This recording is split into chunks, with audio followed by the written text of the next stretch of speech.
Coming up, the Brooklyn Nets once again for the second time this season fall to the Dallas Mavericks, this time on the road with some late game stumbles at the line from Kevin Durant. We break down some of the key sequences, the return of Ben Simmons to the floor, and ultimately what was one heck of an entertaining game, even if Brooklyn came out on the losing end. You are Locked On Nets, your daily Brooklyn Nets podcast. Part of the Locked On Podcast Network, your team every day.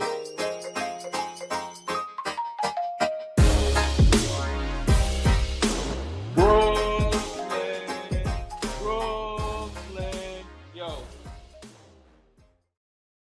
Yes, friends, it is the Locked On Nets podcast right here on the Locked On Podcast Network. It's your team, the Brooklyn Nets, every single day. We thank you, of course, for making us your first listen free on all those great platforms. And let you know, today's episode is brought to you by Sweatblock. If you or someone you love is experiencing embarrassing sweat or odor, try Sweatblock. Save 20% with promo code LOCKED ON at sweatblock.com.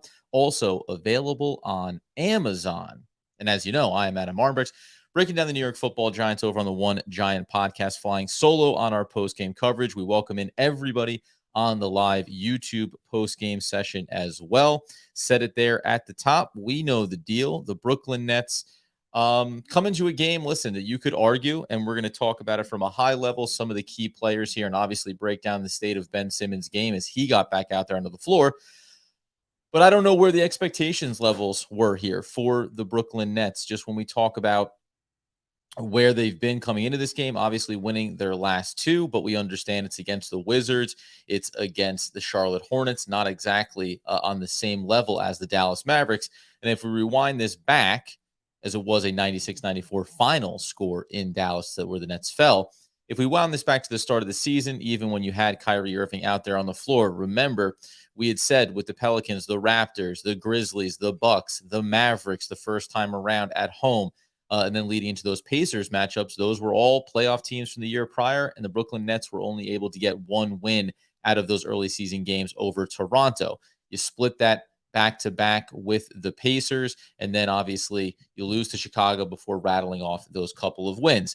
That being the case, though, I mean, just at a high level, this was one heck of a game, and Doug and I have talked about this before on the podcast, especially coming into this season, just wanting to be able to take a little bit of that step back and say, what did we get to watch? You got to watch a real battle through four quarters. Remember, the Brooklyn Nets were up late in this fourth quarter. Sorry, not late in the fourth quarter, in this fourth quarter before Luka and the Mavericks went on a bit of a run themselves. They were there with just 2:32 remaining, down 10 before Royce O'Neal hits that first triple in the corner. It's followed up by Joe Harris hitting a triple in the corner, an area of the Brooklyn Nets that in this game was not strong and has not been strong all season. But they found a way. They found a way to manufacture some successes, found a way to get themselves in a position to have a few fouls, get Dallas and Luka at the line, and ultimately on a final inbounds play, Kevin Durant fouled in the act, an absolutely terrible decision from the Dallas Mavericks defense, puts Kevin Durant on the line, 62 consecutive made free throws going back to last season. That comes to an end on shot number 2. He misses the third intentionally. And Royce O'Neal sweeps in and gets it. Not going to knock him in that sequence. He goes towards the basket, but there's multiple defenders there. He's swallowed up. You can see maybe there's a chance to drop it off to Claxton there on the left-hand side and see if he can go up and attack at the basket. But you're talking about under 6 seconds left. It's all happening quickly. Tries to get it out. It gets scooped up by Dallas, and that's the way that this one ends. But listen, there's plenty of things to critique about this game. But at a high level, with everything that's gone on for this team over now what ends up being the first 11 games of their season, it's hard not to look at this, dial it back to when they played them on their home court, when they had Kyrie Irving and went to overtime and lost 129-126, and not just say, not to put lipstick on it, but it was a battle. It was a drag-out game. I will say, too, again, high-level takeaways from this game. It was clunky there at the back in the third quarter, going into the fourth quarter. Referees got heavily involved here. There was chippiness to this game. Kevin Durant gets into it. He picks up a technical foul. You probably don't want to see him get that there in that spot.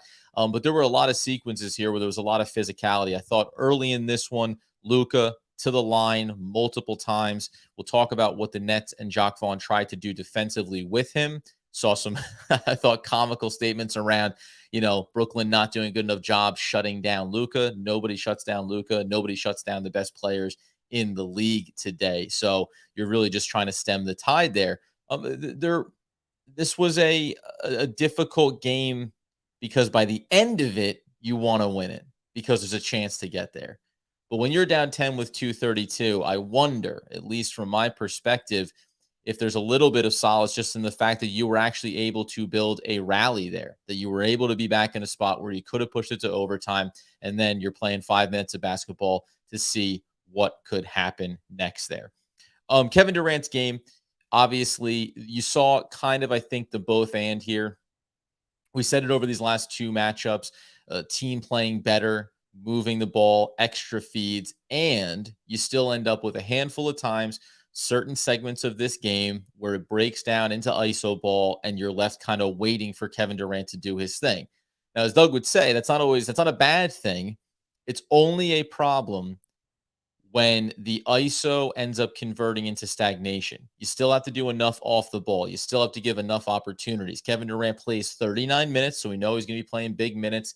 Obviously, with the lack of player availability, and we'll talk about a key injury that I think came into a big factor here in this one. But 26 points on 10 of 20 from shooting, 5 of 7 at the line. Obviously, the second of those 2 misses was intentional. Only 3 attempts from the outside. Gave you 4 assists, 4 rebounds, 2 steals, a block, and really mitigated some of those turnovers that we talked about. I found that interesting too. In the 3 games now over the course of Kyrie Irving's suspension, and neither of these things need to be related, but Kevin Durant seems to be doing a better job by and large protecting the basketball, making smarter, crisper passes over the course of these games. And that matters. When you're the lone superstar on the team, you got to play a pretty much flawless game. And as you come down to the wire here and you miss a key free throw, that can be the margin of wins and losses for the Brooklyn Nets. They did go out as well with the same starting lineup that they've used for these last couple of games: Durant, O'Neal, Claxton, Harris, and then Edmund Sumner. Overall, fine with it. Sumner had a really quiet game, picked up some fouls steadily throughout this one, but the starting lineup makes sense to me. It made sense. I suggested this or pondered on how they would bring Ben Simmons into the fold here coming back. He was capped at around 20 minutes. Ended up playing 16, and that's probably in large part due to the closing sequences and the offensive liability there around free throw shooting. But I think that you start to see a little bit of sense of this. It's actually a shame, as we'll talk about in a second. The injury to Yuta Watanabe kind of breaks this up a little bit here and makes it hard for the Nets and Jacque Vaughn to maybe approach this game with a lot of length from Dallas the way that they ideally would want to.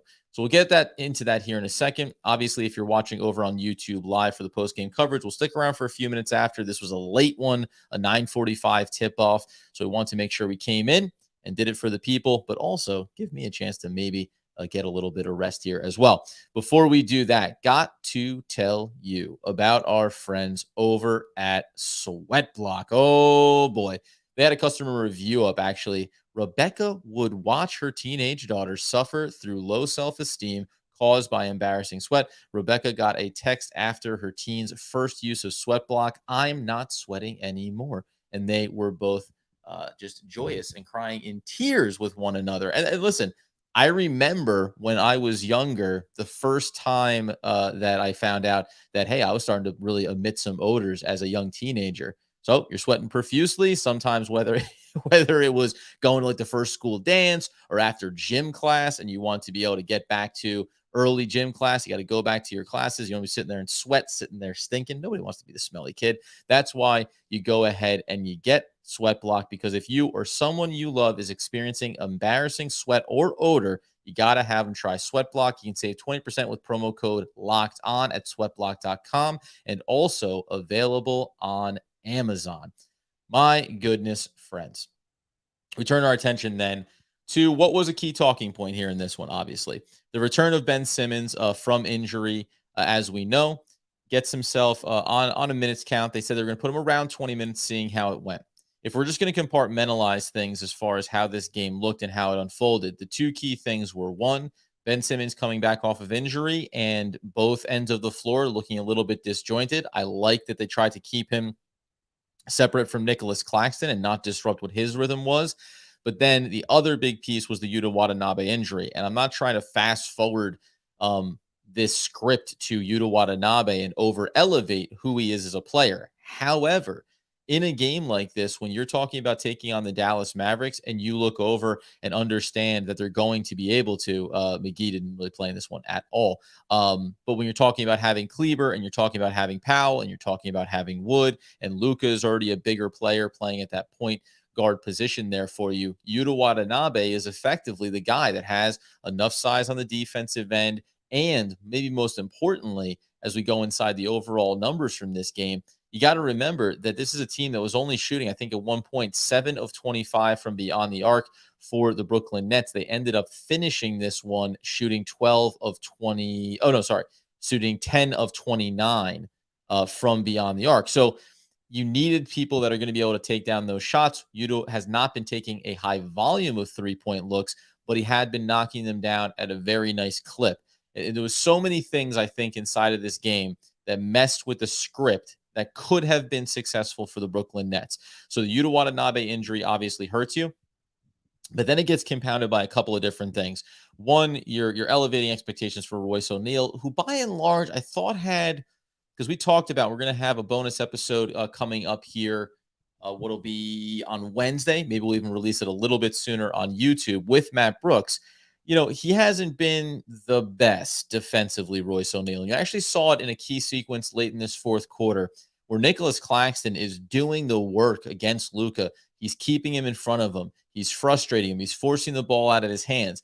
And as that ball gets released from him, it's going to actually end up being Royce O'Neal surging out towards the perimeter, and Luka is on the ball at that point after a switch, and he just blows right past him, drops it off to the corner, knockdown triple. So Royce has been a little bit slow on some of those key matchups, just in terms of a footwork standpoint, staying in front of him. So we had a good conversation with Brooks about that. But overall, Royce has certainly, this has all of the remnants of a Patty Mills early last season, when so much more was being asked of a player than you initially thought would be when he joined the team. But between Joe Harris coming back and getting his legs underneath him, now Seth Curry coming back and getting his legs underneath him, no Kyrie Irving available, no Ben Simmons available, right? All of a sudden, and then Yuta goes out in a matchup like this, Royce O'Neal effectively becomes, your second most impactful size player on the defensive end after Nicholas Claxton and the work that Kevin Durant's trying to do. It was interesting to see him try to put in that effort and that energy. But I mentioned Seth Curry coming back. He's not there yet, right? He's still trying to find his rhythm. And you have Jacque Vaughn in the Nets trying to find a way to start to get him some of these minutes, to get his legs back underneath him. But now Seth Curry, 13 minutes, 0 of 3 from the field, 0 of 1 from beyond the arc, so didn't even try much there. And you could see, usually when the shots are coming up front rim, it's an indication that the legs just aren't underneath you yet. And you can see right now, he has played 13, 15, and 18 minutes, walking it back to when he first made his season debut in that loss against the Pacers. And in those games, 0 of 3, 1 of 4, 0 of 5 from the field, and he is a collective 1 of 8 from beyond the arc. So it's just not there yet. So you're losing perimeter shooting there. Joe Harris, who has struggled but knocked down a really important three-pointer in this game late, as we highlighted, to get the Nets back into this, right on the heels of a Royce O'Neal triple. But again, 6 of 10, 2 of 5 from beyond the arc, 14 points. I think Joe Harris, we always say plus minus only matters if it makes our case. Well, Joe Harris was a plus 13 in this game. Best plus minus of anybody on the team, including the starting lineup. Nobody coming off the bench had a positive net rating there outside of a neutral for, that's going to be Day'Ron Sharpe. So that doesn't count because he was just in there for rebounds on that miss from Kevin Durant at the end of the game. It was a really, I said this about Joe Harris. I was saying this, and we're going to talk about Cam Thomas here in a second as well, obviously. But I was saying this about Joe Harris, that wherever areas of his game that he's still evolving and, still trying to refine to some extent, we've certainly seen him be capable of making the key adjustments, right? Getting at the rim more, trying to facilitate more, trying to do all the other little things that are necessary. He even got himself in front of Luka at one point and frustrated Luka to where, even though we know Luka can complain at times, got him to the place where he was looking over at the referee saying, hey, he's up on me. Maybe there's fouls in there. As I said, chippy game here. But Joe Harris has shown just enough physicality, just enough size on the defensive end to be disruptive, to be someone that is not a liability on that end of the floor. And then on the offensive end, he's really mixed it up here. Had 4 assists in this game, had 5 rebounds in this game, came up with a steal, right? So there's a lot of things to like about what Joe has brought to the table. And also, you're playing in razor thin margins because he's still getting himself ramped up here. Plays 33 minutes. It looks like he's fully back, right? And again, 2 of 5 from beyond the arc. But you haven't had the same level of perimeter shooters. Yuta goes down. That's one more guy taken off the table. We know that you can't rely on Seth Curry right now. And then you even go inside of it. And we said Patty Mills hadn't looked good early in this season. He's still been getting his run, but down to just 8 minutes in this one, misses his couple of attempts from the outside. And this is the exact game that you can't have a guy like Patty out there. He's too small. Every matchup is going to be brutal. And this is across the board for any of these situations for the Brooklyn Nets, but just a really difficult assignment in this one after you think about where the roster is coming in and then one key injury, all of a sudden you're having a real issue. And that injury came on a fluky play, a little bit of a jumble in and around the paint, but you had I believe it was Hardaway Jr. go down, slipping, doing a full split in the paint. You had Luka slip, getting frustrated with it's the home facility there, but just not cleaning up some of those wet spots on the floor, bated breath sometimes when we think about Kevin Durant and the injuries for the Brooklyn Nets overall, for a net to go down in that circumstance. But ultimately, the Nets get through this one, and it just felt like, again, you don't quite have that perimeter shooting value there for you, and you're playing in razor thin margins here. And then you add into, as we'll talk about just briefly here, because then I want to talk about Cam Thomas, and that is one Ben Simmons. So again, he's just coming back. It's the knee soreness, so we're not going to sit here and harp on him too much, just for the sense that I know it's hard to say, but getting his legs underneath him, right? Comes back after missing so much basketball, doesn't look fully there, trying to figure himself out offensively, can't get the job done. This game, 16 minutes, 1 of 3, had the layoff pass that he threw down from Kevin Durant. I jokingly said, nobody can wait patiently while Kevin Durant draws multiple defenders for a layoff pass for an easy flush like Ben Simmons. 2 rebounds, 2 assists, a steal in there as well. Picked up 3 fouls in just 16 minutes though. So even if he was fully healthy, what was he going to be able to stay in the game for the entirety of it? And you saw him pick up another one of those screen fouls at the top of the key. And that to me has less to do with physicality or less to do with comfortability. That's just fundamentals, right? Those are mental breakdowns, mental lapses, not being in position. We've mentioned it about Nicholas Claxton, and that's an area that he needs to continue to work and improve on. But Ben Simmons at this point has to be able to do something with consistency on the offensive end of the floor. And we know it's not going to be shooting, but then it has to be getting aggressive going at the rim, or it has to be being a ball handler, facilitator, working that screen game. And in this game, Vaughn specifically used Edmund Sumner at times. They were keeping the ball out of his hands. They were using Ben as the 5 and trying to surround him with enough shooters. Again, the injury to Yuta Watanabe gives me a little bit of frustration just because you'd like to have seen how that could have developed, because you can start to flex and have enough size to keep Claxton out of there, keep Kevin Durant out of there, and then slowly flex them back in. But ultimately, it was not a solid small sample size return for Ben Simmons to the floor, and that's only going to lead to more speculation around what happens with him going forward here. Seems like offensively, it's just an aversion to being fully committed to what you need to do on that offensive end. Again, I want to be patient, but this is the kind of season, the kind of start that makes it hard to give these guys that type of latitude. Back here in a second to talk about Cam Thomas, who has obviously emerged as a player, head scratching why he wasn't out there sooner. We talk about his game in totality on both ends of the floor, the mostly positive, the some slightly negative, and the key shot that he knocked down to give the Brooklyn Nets a chance to force this one to overtime.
Okay, so I did want to make sure that we spent some time here on Cam Thomas. Obviously, we already highlighted those last two games for him, how impressive it was, what he's shown capable of being able to do, something that we were a little bit confused by.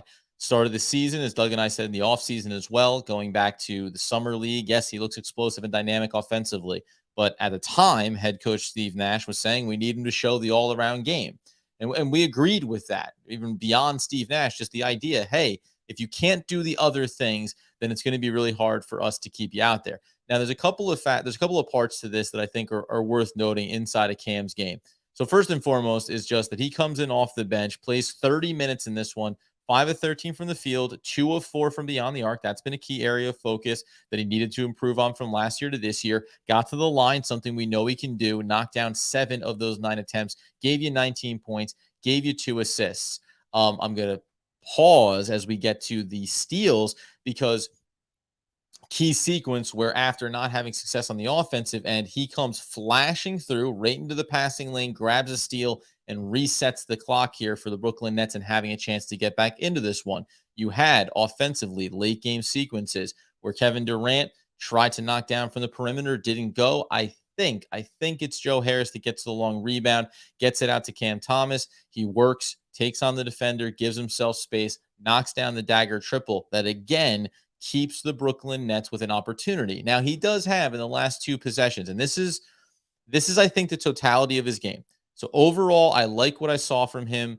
Only the 2 assists. So again, if you're going to play 30 minutes, and especially in a game when Ben Simmons is not going to be having much functionality here, and you need more facilitators on this team, and it is something just to touch back on Royce O'Neal briefly here, 8 assists in this game, right? So he took that on very early. I think over the first 16 to 20 points, Royce O'Neal was directly attached to all but 2 of those buckets, whether making them himself or putting it others in position and working as an assist man to set everybody else up. So, when you look at the box score overall, 8 for O'Neal, 4 for Durant, 4 for Harris. That's it.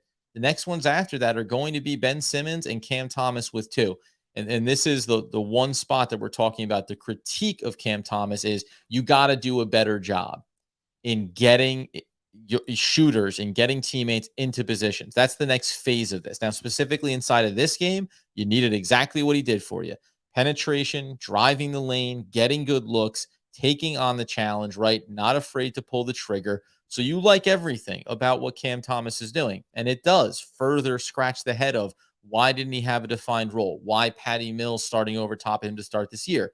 More than anything, and we did speculate on this, is it a little bit of a contract for past service for Patty Mills? We ground you into dust last season out of necessity. So we reward you with this contract, and we also reward you by giving you 15 to 20 minutes to start the season before ultimately turning the page to Cam Thomas. There's a 1-to-1 correlation, though. Steve Nash gets fired the very next game, and obviously it's in conjunction with the suspension for Kyrie Irving. But the very next game, Cam Thomas is playing and playing significant minutes, right? So all these things do add up to suggest that Cam has worked on it. He had expressed frustration about not getting an opportunity. Now he has it. And the most important piece of his game that I've seen the improvement in is the patience. Now, there are a couple of times, especially when he lost track of the shot clock and got shot clock violations. One of them, I think, is directly on him. The other one, bit of a disjointed possession. Joe Harris has it. He works through the lane, gets it into Cam's hands. He has under 4 seconds at that point. Still, though, especially if you are an offensive player, an offensive first player, you got to just know that. So there's those 2 sequences there. And then overall, though, the thing that for the most part I've liked with him is that he's playing under control as the pace of the game quickens, as the moment gets more critical. He is still playing calm. He's still playing smart basketball. And even last year, all those big moments, all the big performances that he had through that month where he was playing 20 to 30 minutes a game, you saw it, but you saw the mixed bag of everything that comes with a rookie. This year, and especially now more than ever with the absence of Kyrie, he needs to showcase that he can be relied upon. And he did. By and large, he is passing the test with flying colors these last 3 games. And if we just zero in on him here for a second, because I think it is worth mentioning how well he's performed. You are now talking about a player that across these last 3 games, finally getting a chance, 32, 29, and 30 minutes, going back to that Washington game. Nets have obviously been 2-1 over the course of it. He shot 45. And now listen, let's be fair. 6 of 13, 5 of 11, 5 of 13. Worst shooting performance came tonight when you're pressing a little bit. When, again, blowout game against Washington, a tight game against Charlotte, though, so you played well in that. Not taking a lot of perimeter looks, but over these 3 games is knocking down 5 out of 10. So 50% from beyond the arc, and he's done that each and every game. So he's been consistent there as well, and obviously he's doing it at the line. 17, 21, and 19 points, respectively. The only thing we don't like is that he's gone from 6 to 4 to 2 assists, right? That's the only difference here. And again, without having certain players, with some injuries and losing a guy like Yuta tonight, it's not surprising that he ends up leaning more just into the offensive game, solely focused on himself and producing because it's out of necessity at that point. That being the case, overall, again, you always want to win the game. And when Kevin Durant gets fouled late, you just feel like, yeah, go to the free throw line, knock down 3 free throws. We'll go to overtime. And at that point, listen, it's a coin flip. We saw the way it worked out earlier in the season.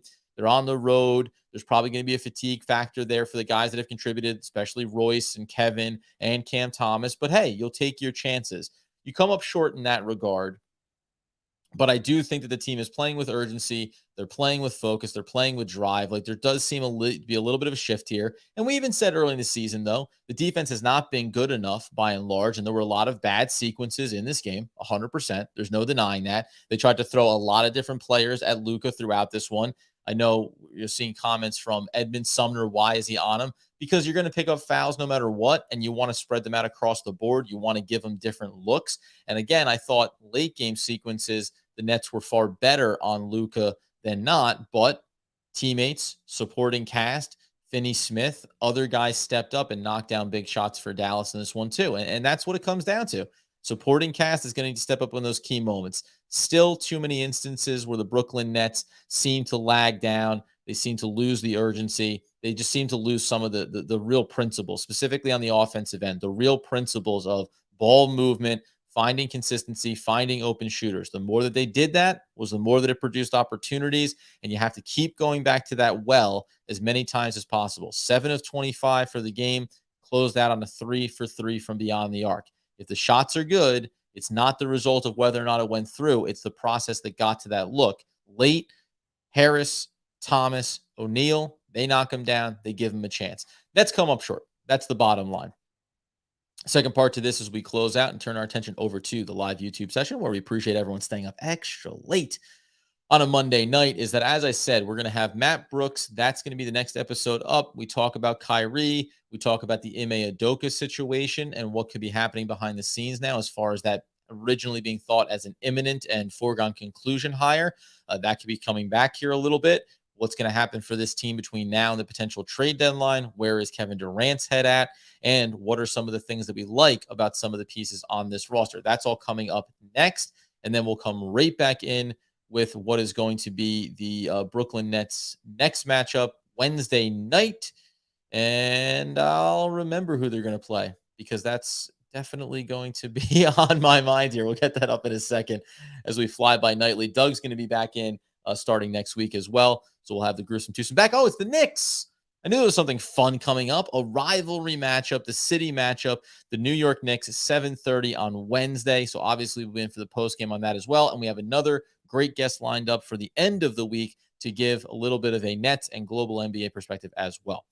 That being the case, my friends, we appreciate, as always, we say everyone that got it on the live YouTube stayed up late with us. You get it here on YouTube. You get it free on the podcast feeds. You like, you review, you subscribe. We'll probably touch on this game a little bit more as well as the Knicks game as we get to the end of the week because depending on win or lose, we're now going to have this 4 and 5 game sample size against some quality teams, against some of the clunkers in the league.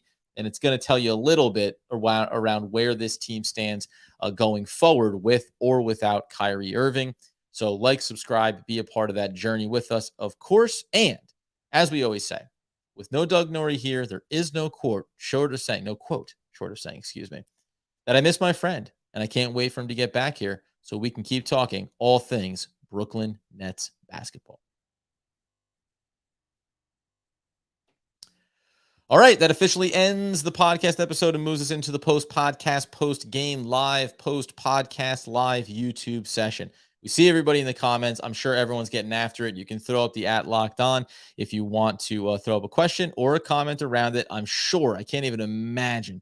I've got to assume that there's going to be a lot of conversation around Ben Simmons. And again, I'm not giving him a pass.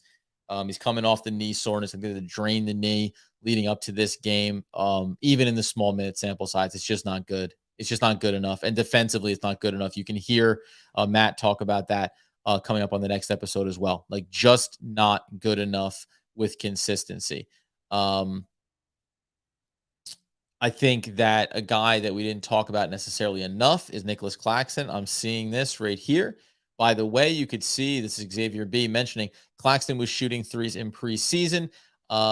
They were mentioning it on the pregame, talking about Nicholas Claxton and what is the next step of his evolution. It's probably getting in some level. It doesn't need to be triples, but just some level of shot needs to be brought into the arsenal, because as soon as you do that, then you can start to think about how it opens up the lane, how it's going to open up the paint for Kevin Durant or for anybody that that he's playing with at any point throughout the development of his career. But if you can just have that respect defensively that the mid-range shot, the little jumper could exist, then you'll start to see a different level of focus and attention from defenses. And then rather than his offensive game being a byproduct of what others are doing, it can start to actually be that he creates some opportunities for others as well. So there's nothing not to like about obviously the state of Claxton's game, but as soon as you start to scratch the next layer, you want then the next layer after that, right? Um, Other things, I mean, listen, I don't know how, I didn't get a chance here watching as when you're flying solo. I can't see comments necessarily in real time. um, I looked at it just as being it was a great game. I mean, it's a great game. You obviously want to win it, but by and large, it's just really hard. And we'll keep an eye out for what they said was an ankle sprain for Yuta Watanabe. The report was left foot injury is the way it gets listed here. I think they were saying sprain. Brian Lewis from the New York Post had reported that. He'll go for additional test. It obviously didn't look great. He did walk off, I think, after being assisted off the court. He walked back to the locker room underneath his own power. So in a perfect world, he maybe is just, needs a couple days for rest and then can get back into the fold here. Because I will say, again, this is a good example of it with the length that Dallas has. But you were starting to see, right? You're starting to dream on what it could be here for the Brooklyn Nets if Yuta Watanabe was coming into form. The other thing I'm looking at, since we're in the comments and we're in the post-podcast era here, Sexton and Markkanen, Ben Simmons and Curry are better than Ben Simmons and Curry. Is that a better than comparison you're making, Ray? Or is that because I've already seen some of the comments about go get Markkanen. That's been a lot of Nets commentary to get him onto the Nets via trade. I don't know if that's, I mean, in this moment right now, that's saying that they're better. It's Simmons is going to bring down this ratio. And obviously, Seth Curry, he's just hurt right now. And by the way, we talk. Matt Brooks and I will talk about this on the next episode. But what is coming down the pike here, depending on what happens with Kyrie Irving? I believe we covered this in one of our lives. We do discuss it, Matt Brooks and I. But there are these tenets that he needs to match, right? Check off these boxes. So depending on what happens there, can start to dictate a lot of what happens over the remainder of this season, and certainly between now and the trade deadline, and some veteran pieces on this team too. So trade Ben Simmons for some cheerleaders, I don't mind that. Yeah, I mean, that's the other part of it too. When we're talking about where this team is, there's nothing you can do with Ben Simmons right now. You have to just live with that. Let's throw up what we got here from Hector. It seems that all of the contenders except the Bucks are struggling to begin the season. Do I agree? Do I agree with that? I mean, the Bucks are undefeated, or at least they were up until they were 9-0 there to start. Do I agree that the contenders are struggling? No. I mean, Cleveland's not struggling. Boston, while they're figuring a little bit of, they're figuring out a few little things, but they're 7-3 as well. In the Eastern Conference, I would probably say I disagree. Now, obviously, the 76ers, they've been struggling mightily here. 5-6 on the season to start. So I can understand, and they just won their last game. But there's nobody else really outside of the Miami Heat that you'd say in the Eastern Conference. The Brooklyn Nets, while we consider them to be a contender, we obviously know there's always far more questions than answers. So by and large, the Eastern Conference, I think I'm okay with saying that most everybody's all right. Out west, Golden State has been a bit of a disaster, obviously 4-7, and they started out the season, pretty strong. Well, the real question becomes, what do you make of Utah, right? Because Utah is 9-3, so they weren't a contender when the year started. I don't know when do you just have to accept that they're playing good basketball and they wouldn't trade away any of their players because they're winning. But I mean, Phoenix, obviously, Denver is right there, Dallas is right there, the Memphis Grizzlies are right there. So no, and it doesn't shock me that the Pelicans, we like them. They've had a couple little injury things managing Zion. We believe they're on the big upswing, but again, are they ready to take that next big step? Clippers getting guys back, getting them back into rhythm. So no, I mean, by and large, I think the majority of contenders are in the picture. And they're whatever, they're 6-3, 7-2, 9-3 if you're Utah, obviously, but most of them I think are right where they should be. So I don't I get where you're coming from, though. And it doesn't necessarily have to be wins and losses, by the way, right? Which can be to your point, too. It can also just be that the contenders don't look as strong as you expect them to be, even if the record doesn't show that. But Philadelphia dealing with injuries, obviously, too, there in the Eastern Conference. What else do we got firing off here? I knew that this would be coming in here at some point. What do we got? Trade Kyrie for Buddy Hield and Turner. Yeah, I've seen I'll listen, we can have a little bit of this since we're having some fun. Doug's not here. I can talk trades if I want to. There was the one I looked at was Westbrook to the Pacers, Kyrie out to the Lakers, Buddy Hield and Turner coming back to the Brooklyn Nets just to help fill out their court and get the big size guy. Again, though, as it stands right now, there's no indication that there's an indication, and so the Lakers don't want to touch this situation right now. So you also have to live in the reality that the market for Kyrie just may not exist anytime in the near future. So um, that's the funny thing about the trade request from Kevin Durant in the offseason, opt in from Kyrie, what was going to happen, what can this team accomplish? Whatever you thought was low ball offers at the time, all of a sudden, the next offers coming in now could be even lower than they had been, right? Because it's either a depreciated asset even further, like a Kyrie Irving in this moment. I don't think anyone's calling about Ben Simmons. And then even in Kevin Durant's case, if someone's going to call, they're going to say, hey, we already know you requested the trade. Now things look like they're falling apart here a little bit. So be interesting to think about that.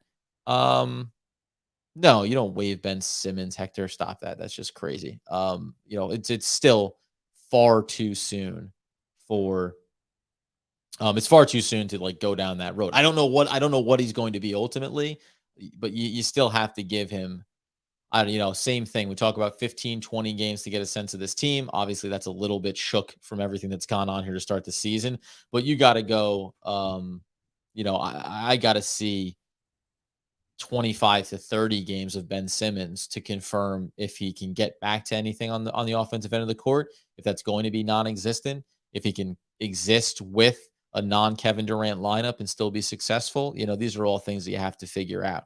On the question here, since we're on it, could they get anything for Seth Curry? Yeah, of course they could. If he gets back out there and shows that he's healthy and can knock it down, and things aren't going the right way for the team, then yeah, you're going to be able to get something for him. Every team, every contender is going to want a knockdown 3-point shooter, which Seth Curry is, a little bit of on-ball capabilities as well. So yeah, you could, but that's going to be more of a deadline thing if things aren't going well.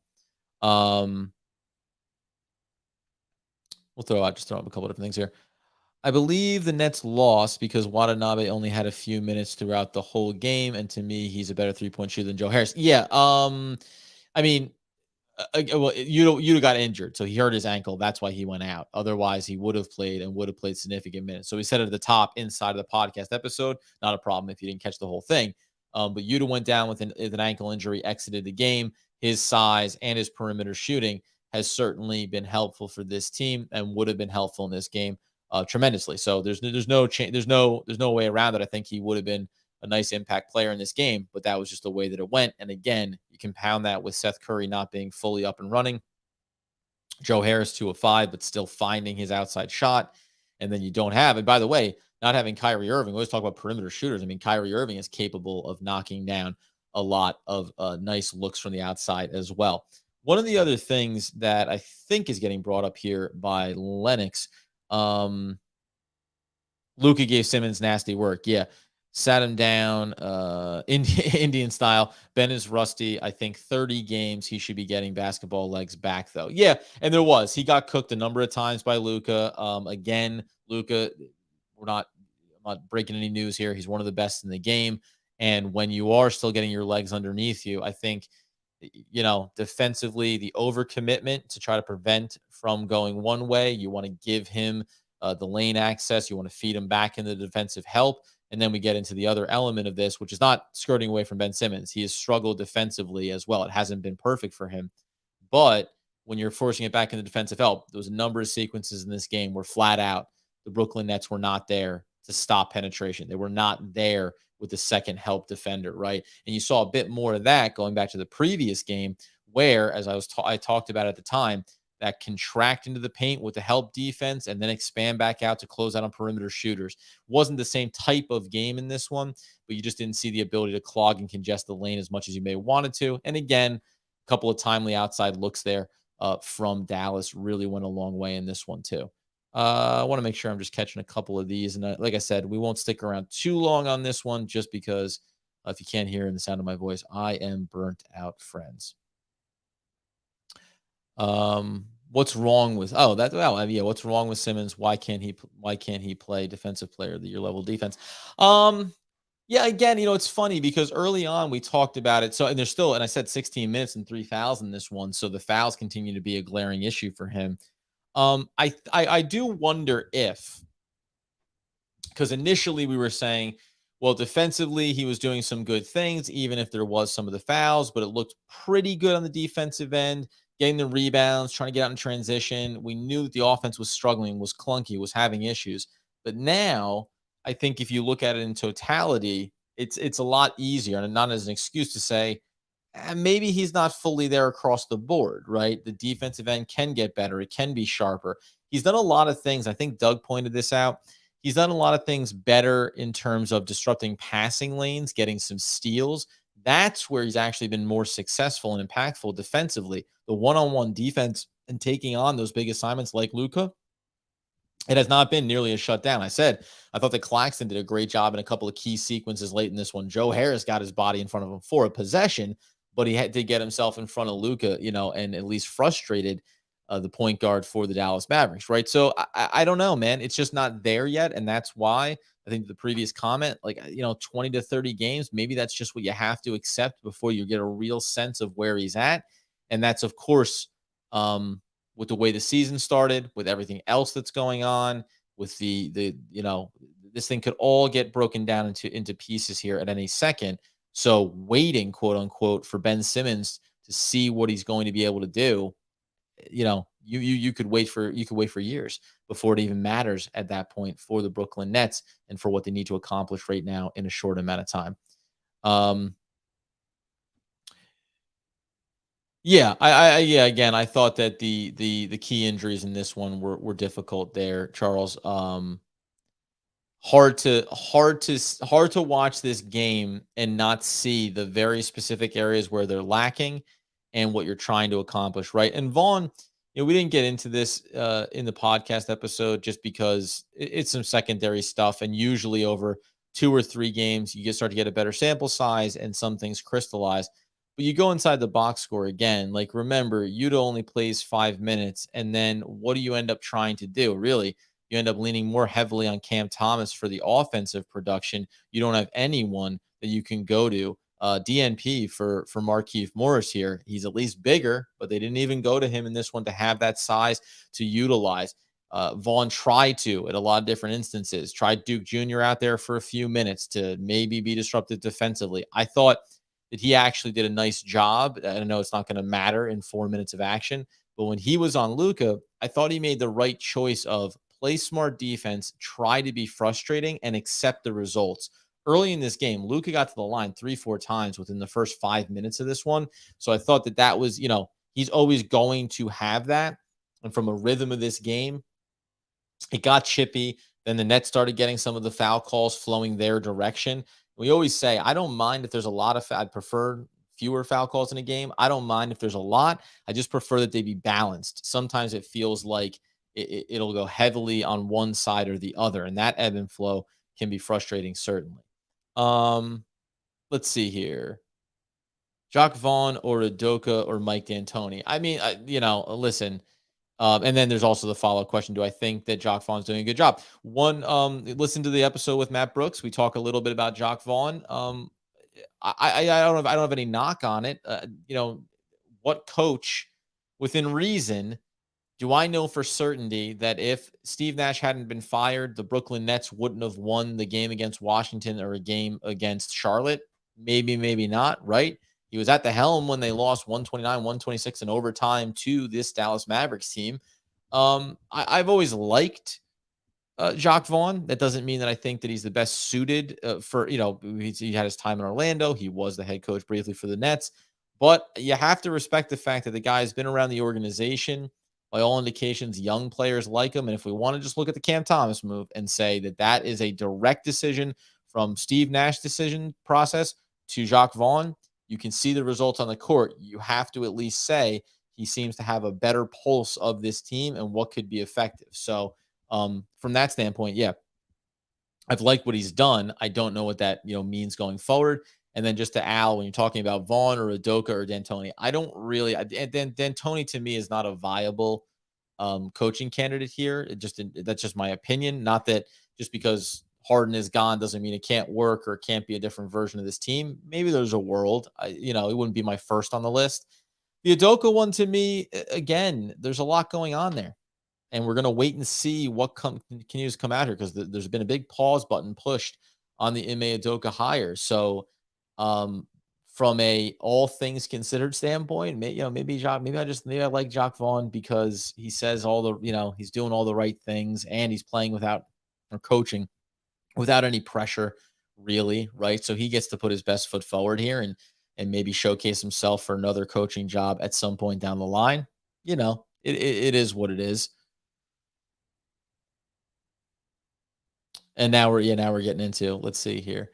Who would have thought the Knicks are better than the Nets? And we're getting into that Wednesday matchup, the New York Knicks and what they've been doing this season. Obviously, yeah, that'll be a big one, man. And again, you take a step back here. Remember that the Brooklyn Nets, so they're 4-7 right now, and then we'll close out here before I just go into full sleep mode, right on top of the podcast here. But the Nets are 4-7. They fired their head coach. Their second best player has been suspended. And they just went 2-1 out of their last 3 games. And they played down to the final possession against a very good, presumably team that believes they're on that fringe there of contending, Dallas Mavericks, right? Who are 6-3 on the season now. And by the way, also 5-1 at home. Not a place that they do a lot of losing early in the season here. What happens over these next handful of games is going to matter for Brooklyn. So they are now 3 games into the suspension, the minimum suspension for Kyrie. They're going to have the Knicks, and I mentioned this last episode, and then they go out on a West Coast swing. 4 games, all 3 LA teams plus Portland. And the Lakers aren't a perfect team by any stretch. Westbrook's playing better in his role. Sacramento, not a world beater, and LA is figuring some things out. There's no way to look at a schedule and say that can be a win for the Brooklyn Nets. But when you're a team that opened up the season 1-5, you have to like the fact that they're 3-2 over their last 5 games. They're playing better basketball, and they have a chance. They have a chance to maybe get away from Brooklyn for a road trip. Maybe go out there and split 4 games on the road on that West Coast swing. That would be, I think you'd feel fine with that. And it's not going to feel great if let's assume you beat the Knicks. I'm not saying that that's an automatic, but you'll be 5-7 going on the swing, and you'll be 7-9 coming back. Is it going to get you excited? Maybe not, but at some point here, regardless of what's going to happen long term, you're balancing this idea of, can we just scrape together a few wins while we figure out what happens next? And honestly, we don't know what's going to happen next. There's no clue. Is Kyrie Irving is it going to be five game suspension and he's back? Or was that the first step in something larger for the organization? Is Ime Udoka going to be hired as a head coach, or are they going to back away from that? Are players, is Kevin Durant going to resubmit his trade request? All of these things are going to be absolutely impossible to understand until we get concrete information coming out. And some of that concrete information is whether or not the Nets win or lose ball games.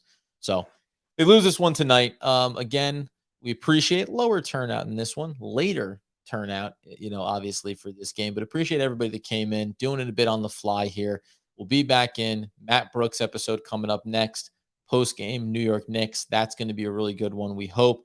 Always appreciate everybody that gets in on the comments. Obviously, always appreciate the support that we see on YouTube and on the podcast feed. Keep doing that, man, because we genuinely enjoy and are always excited to see everybody turn out. Until next time, though, everyone be safe. Enjoy the rest of your nights. Get some rest, and we will be back again tomorrow talking all things Brooklyn Nets basketball.